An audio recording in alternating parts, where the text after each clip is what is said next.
Former executive turned lifestyle entrepreneur, Connie is ridiculously dedicated to inspiring individuals to activate their power and live their dream as a lifestyle entrepreneur. It's time to sit down, lie down, or squat down and turn up the volume. Up or Out with Connie starts right now.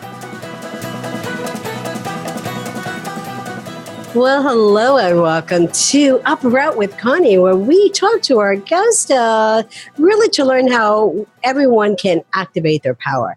Activate their power to move up in corporate. Maybe it's move out. Maybe it's just really trying to figure out what it is that you want to do, and always dreamed about having that lifestyle business or really getting that corporate position that you've always wanted. Now, many of you know that I was in corporate. I was groomed for corporate. I was there. I loved it. I loved every minute of it until they decided that I wasn't needed anymore. And I went out and I figured out how I was going to start my own business. So the show today is all about giving you that inspiration, that motivation, and the tools to help you excel in business. And with all of that, you've come to the right place because we have a fantastic guest today, one that is going to help you figure out exactly how you can engage your power.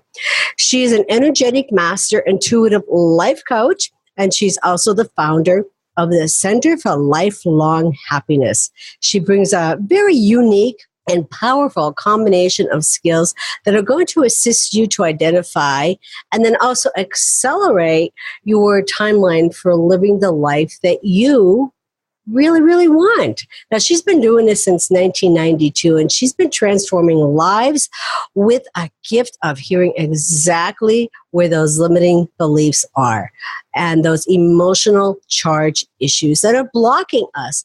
And I'm sure you've heard this. The biggest obstacle that stands in your way is you. And she helps unblock that and helps you live, love, and earn the way that you want. Her proven method is outlined in her award-winning book, which is Engaging Your Power. And it has allowed thousands of people to connect to their purpose and live into their own ideas of success. So please welcome to the Up or Out studio, Mary Ann Robbat. Hey, Mary Ann, how are you doing today? I'm doing fantastic. Thank you. So happy to be here and joining you and your guests. Well, I'm thrilled that you're here. Now, you've been doing this for quite a while. I have been. Yes, I'm one of those too. I came from the corporate background right out of college. I went in, loved it. I worked there for almost 20 years before I had triplets. And so I stepped out after they were born. Okay. Yeah. And the funny thing was I did a lot of consulting around transformation work, change management work. And so really tried to help people in organizations find their special talents so they could contribute at their highest level, and just found the work rewarding. And I was only going to stay out for a few years and then go back when the kids got a little older. Right. And in the meantime, clients that I had worked with previously started to ring me up saying, hey, now that you're back, or you're home, can I come and visit you? So fast forward 19 years and I'm still doing my own thing now. And that's where I got to with talking about moving up and moving out, because so many people, and even if you look at statistics, they're saying like 60% of people really want to get out and have that lifestyle business, but they don't know how to do it. But you still have those that want to move up in corporate, and that's okay. So but it still comes back to what it is that you want and how you put it, living, loving, and earning the way that you want. Mm-hmm. So you have a couple different programs that you talk about. And the one I wanted to ask you about is how can people use the energy to create and run a successful business? Because that's the biggest fear, especially if someone wants to step out, whether it's by choice or not. But if they want to step out, and that biggest fear is, how do I even do this? Right. So I think there's two levels to become a successful entrepreneur, to own your own business, to create the lifestyle that you want. The first level is being super clear around what your vision is. What are you passionate about? What do you want to pour your heart into? Because as any entrepreneur will tell you, it's a lot of work in terms of starting up a business. So you might as well do something that you love to do, not what you think you should do. Mm-hmm. I coach a lot of women, and they've come to me after they've stepped out of corporate, and they think, well, here's my skill set, so this is what I should do. Right. And what happens is after a year or two, they're burnt out and really unsatisfied. And so they're ringing me up, and I will go to, let's start at a place that's important. And it's called what your soul's purpose is. What are you here on earth to do? Mm-hmm. What were you meant to be doing in life? And if you can get super clear on what your purpose is, then you can create visions and goals for yourself. And what you would do is focus it on career. So what kind of career do you want? Or what kind of business do you want? What do you want your contribution to be? Because you have to have passion. People will follow you or connect to you if you're excited about your own business. Mm-hmm. If you're not, then you're in the grind of it. What happens? Because I run into this where people are not clear about what their passion is or what their life's purpose is. So, I mean, are you able to take them into? Absolutely. I do it from both angles. Okay. So I have a process that we do because all of us have lived on purpose in moments of our life. Right. And usually the moments of our life where we've been most satisfied, most fulfilled, the happiest that you've been is usually when you're living from a place of purpose. And so we cultivate, we look in and we curate those moments of your life. And we say, what were you doing? What were the attributes of that? What were the feelings? What about these incidences or situations made you so excited? And then there's a process where we come up with, your purpose is this. Mm-hmm. And so that's on the sort of physical level. And then I'll do it on the energetic level. They could change too. I mean, maybe at that time or at that moment, they're really, clear on that purpose. I also know that over time, when I say change, I mean, it will get deeper. It will get more meaning to you. It will be more rewarding to you. I mean, I know I've been doing this 12 years myself, and I had someone just recently say to me, this isn't a job to you. This isn't a career. This is your life's work. This is your purpose. And I know about a year or two ago, I changed to where I even went even deeper into what my purpose is. So it's an evolution. It continues to change.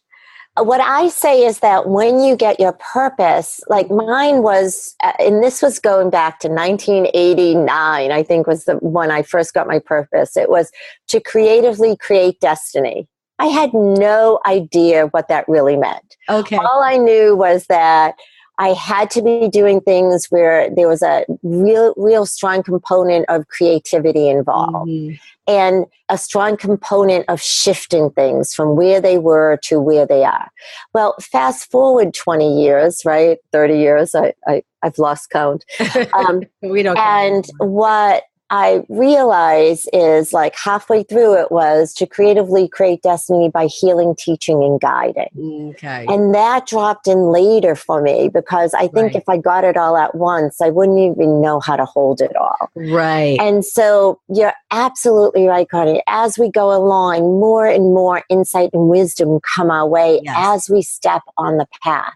Mm-hmm. But the first thing is stepping on the path, right? Giving yourself permission. Yeah. We have to get there. We have to leave go. And the other thing, and I'm looking at some of your material, and you talk about again, is using that energy, that energy, and that's what's really going to attract people to you. And it makes it so much easier when you do that.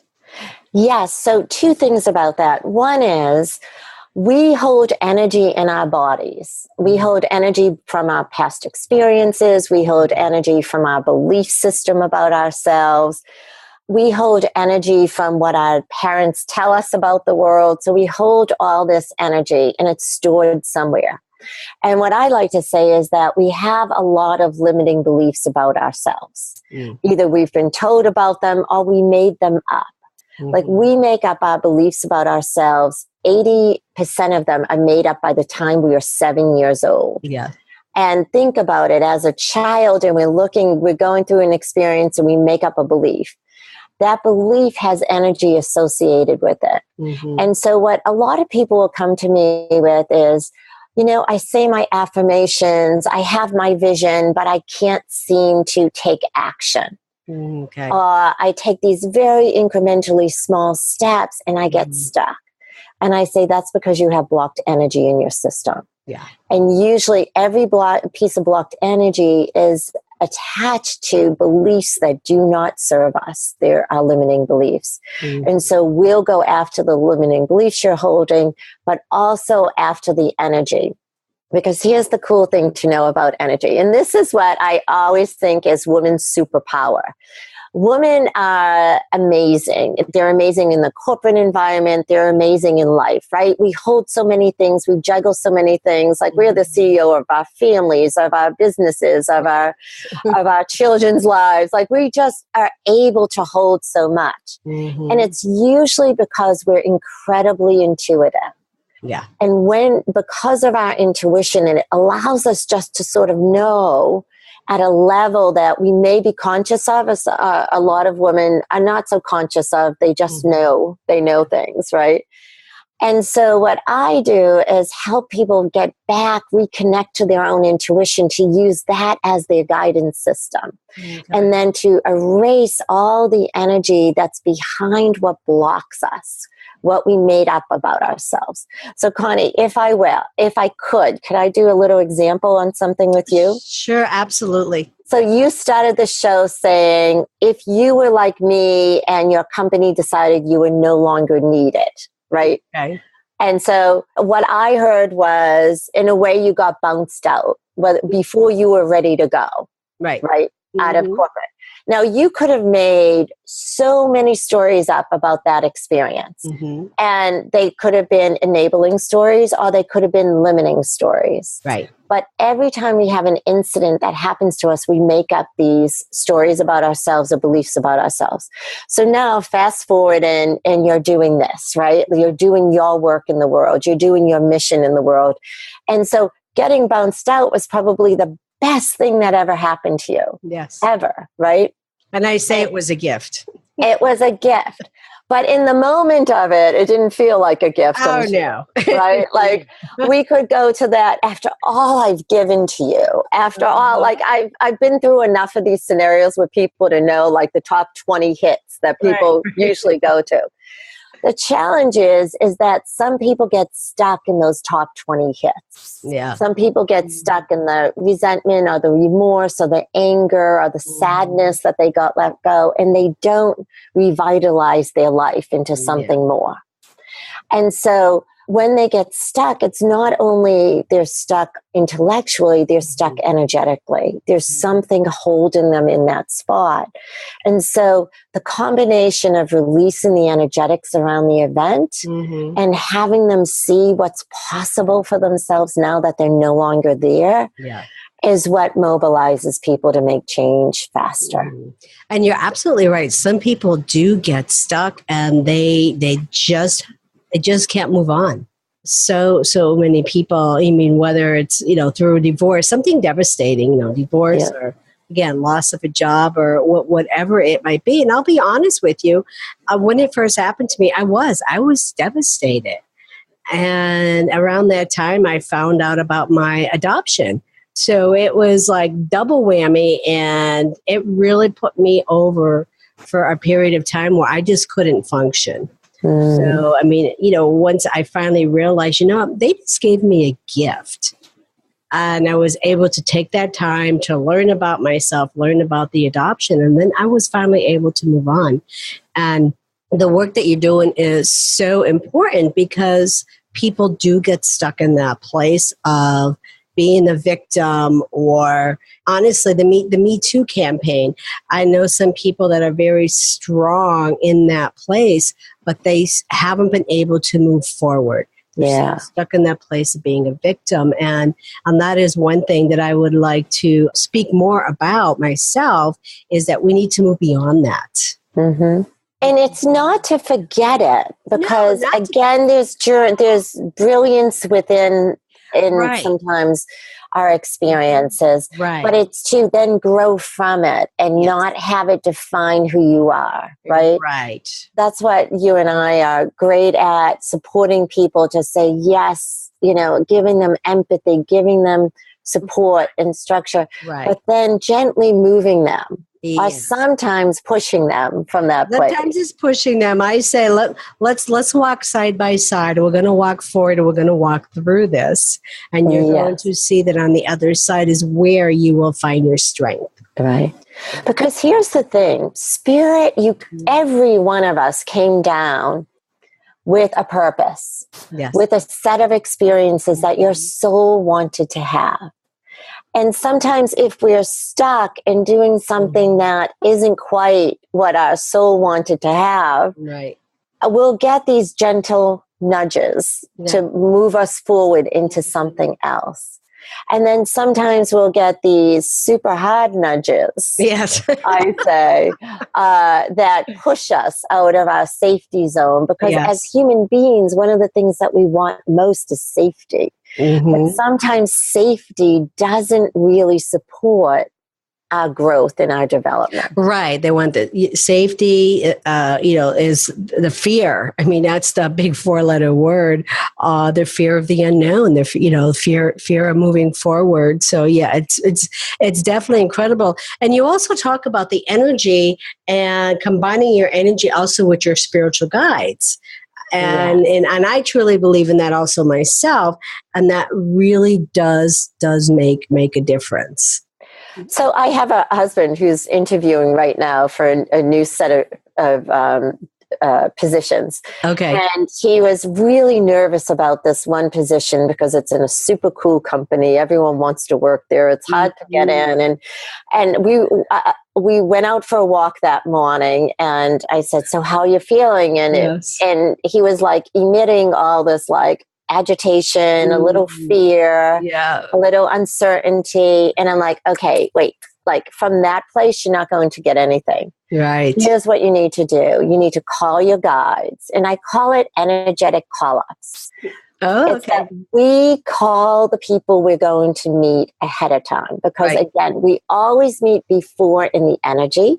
Like you and I agreed to do this conversation. We've already met in the energy. Right. There's already guidance coming through from both our sides, whether we're clear about it or not, in directing the conversation for the listeners to get what it is they need to have. Right. So I say, use it, use that guidance, use that support. So call up these people like, okay, you're interviewing with person A. Person's A name is this. So you ring them up and you say, hey, we're going to chat today at 2. And we're going to have a great conversation. You're going to find me powerful, strong, insightful, whatever it is. Right. And we will get off and you will know that I am the right person for your company. Right. So that's setting the groundwork. Yes. The second thing is you call in your spiritual guides. Now, you may know them or you may not know them. I always think it's so important to know your guides because they are your fundamental, your biggest fans. Yes. And they're your biggest helpers. So before I do anything, I always call in my guides. Hey, here's what I'm up to. I need support this way. Like I just hired someone to do my social media. Okay. And we got so many resumes and I was overwhelmed by all the people that responded. Right. And I said, okay, guys, I need to know what are the top 10 I should focus on. Okay. And I literally had their names all written down on a piece of paper. Right. And I let my hand just guide me to the ones that I should interview first. Okay. And out of that top 10, I found the person I hired. So your guides are here and they will use other people to get you the help you need. Like I always say, if you hear something 3 times from other people within a week or 2, that's your guides really talking to you. Yeah. You know, like they will come and try to support you, even whether you're open to it or not. Yeah, we need to be open to that. Yeah, I had an interesting experience recently, last November. I was at an event in Vegas, and the woman next to me, and I have that intuitive myself, and and I've shared that. And she says to me, she goes, you have someone with you or some people with you. And I said, yes, I know. I know that. And she's like, no, really, you have 5 people with you. And, we figured out who it was. It was stepfather, real father, and some other people. And Ralph, and still don't quite know who Ralph is. So, and Ralph, and they wanted me to know that I had fulfilled my contract. And I am doing exactly what I need to be doing. And ever since then, again, it's just been different in the way I work with people, the way people respond to me. And then even earlier this year, we had a little upheaval with the name and some trademarks and with our woman's name and such. But I still believe that was that hard boot for me to pay attention and to keep moving forward to what I need to be doing. And I've had even people say, oh my God, like you just jumped right back up. But if I just sat here and crumbled, where would that have gotten me? Mm-hmm. And that's what I want people to realize. Again, you can be a victim. You can be recognized for what it is that happened to you. But if you want that success, if you want to find that joy, that energy, that happiness in your life, you need to move forward. Right. You can't let it define you. Right. It defines a piece of you, but it doesn't define all of you and what you're capable of delivering. That's right. I listened to this guy last week on the news. Never listened to the news, but we were in a hotel room and I was passing by, one of those CNN reports. And there was this really thoughtful man on the screen. So I stopped for a minute, and it turns out he went through the foster care system. He was in 23 homes by the time he was 6 years old. And then he was in one home from 6 years to the time he graduated from high school. Right. And it turns out that home, and this was known to the foster care system, they were abusive to the kids. But nobody did anything.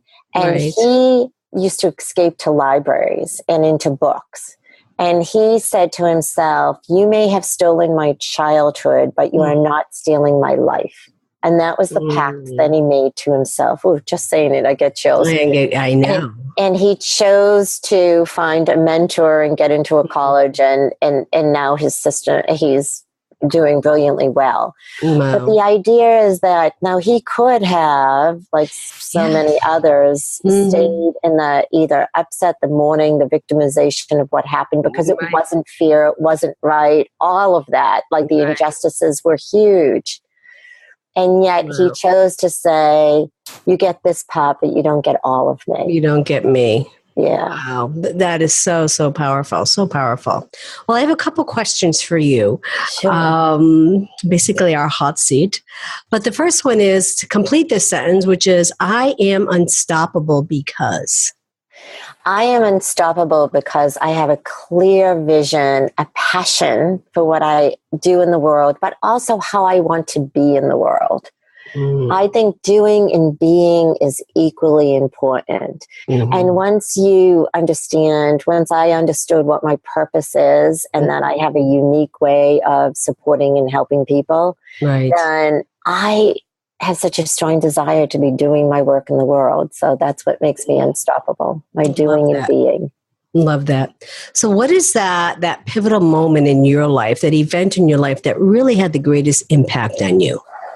Oh, gosh, Connie, there were so many events in my life that had impact because we keep evolving, right, as people. And I think for me, the biggest event happened when I was in corporate America. I was doing change management work, and I went to a workshop in Santa Fe And it was called Open Space Technology. I arrived the first day. There was no agenda. There were 500 people in the room. There was no workshops, nothing. And I thought, holy crap, what did I sign up for? Yeah. And it was this whole technology where people contributed on little Post-its in chunks of blocks what their genius was. And they would run a workshop based on what their genius was. Like, so if you were a change management guru, if you were a people person, whatever it was. Right. Well, I walked around the room and I found myself attracted to these things I've never heard of, like get connected to your soul through meditation, mask building, connect to your spirit guide, like stuff I had never heard of. And I was there in business, right? Right. And the workshops I went to were all these like mask making and sit under a tree.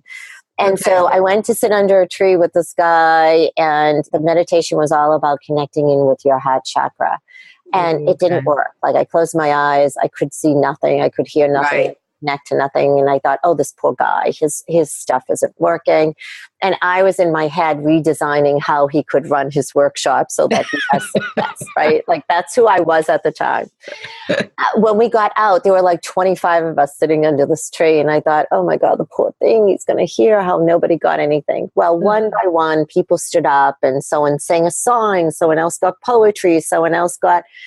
And in that moment, I thought, oh my God, I am so disconnected from my heart. I have no idea what it wants. And that just sent me on this huge journey. Like it was the next day I met a woman that did success consulting at the time. And she was the one that showed me how you found your purpose in life. And it sent me on my spiritual path. And it just blew open the door because I was definitely on a fast track business. And I went from fruit business to this whole metaphysical thing. I didn't even know what metaphysical stood for. I had to go look it up in the book, but in the dictionary, because I didn't know what it described. Right. You're like, man, what? Yeah. So that was the moment for me. I realized I was very disconnected from what my heart wanted. Oh, so where do you really find that balance of making things happen versus letting things go? So here's what I do. When I align to my purpose and my vision, I'm very clear of, does this help me further the vision of who I want to be and what I want to do in the world? And if it's a yes, I move it forward. If it's a no, I just put it on the side. And I think that's why it's so important to know what your purpose and your vision is, because it helps us in decision making. It helps us to know what to say no to and what to move forward in our life. So the people that you work with, are you working in corporate with the leadership team to help them realize how they find that balance? So the funny thing is, most of the people I work with are from corporate America. And then I have a whole series of moms. And the reason why corporate America is because I come across as very grounded. So I channel, I teach you how to open up your intuition. I heal bodies, I heal lineages, but I come across as very grounded because that's the life I live. I live in a very grounded place. Right. So yes, I help CEOs, COOs, directors, first and foremost for themselves. And then they take the work and they bring it out. Here's the other funny phenomena. This is how my business grew, because I would say I was an accidental entrepreneur. I was just helping people along the way while I was home with my children. But what happened was their friends started to know, or their colleagues started to say, what are you doing differently? What's happening? You're dramatically changing how you're doing things. And so people started to call me and say, hey, what you did with this person, I want that too. And that's actually how my business I want that magic pill. Yes, but it was actually, so once you start on the path of helping people, other people in their lives are going to notice, like they're showing up differently, they're being different, they're connecting different, they're taking in things differently, and they want some of that. Nice, nice, nice. So that's all we have time for today, Mary Ann, but I want to thank you for being here today. You've been phenomenal. And if you could let our listeners know where to find you and learn more about your programs, that would be great. Oh, sure. My website is called the Center for Lifelong Happiness.com. Right. We rebranded it based on a survey we did with all our clients. And we said, what's the number one thing you got from working with me? And it was so shocking that happiness wasn't on the thing, but every single person wrote that in. So we rebranded ourselves to Center for Lifelong Happiness.com, and all of my programs are on there. There's also a button if you want to set up a call with me to talk about what's happening in your life. I'm happy to do that as well.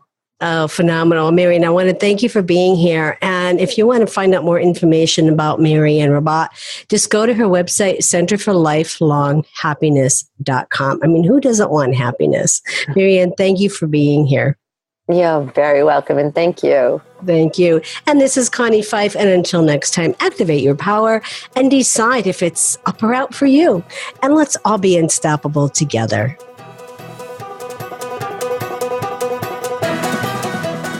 Hey, y'all. Thanks for listening to Up or Out with Connie.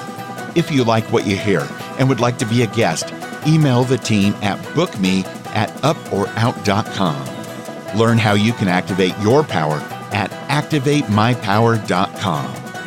We'll see you over there. Activate your power and be unstoppable together.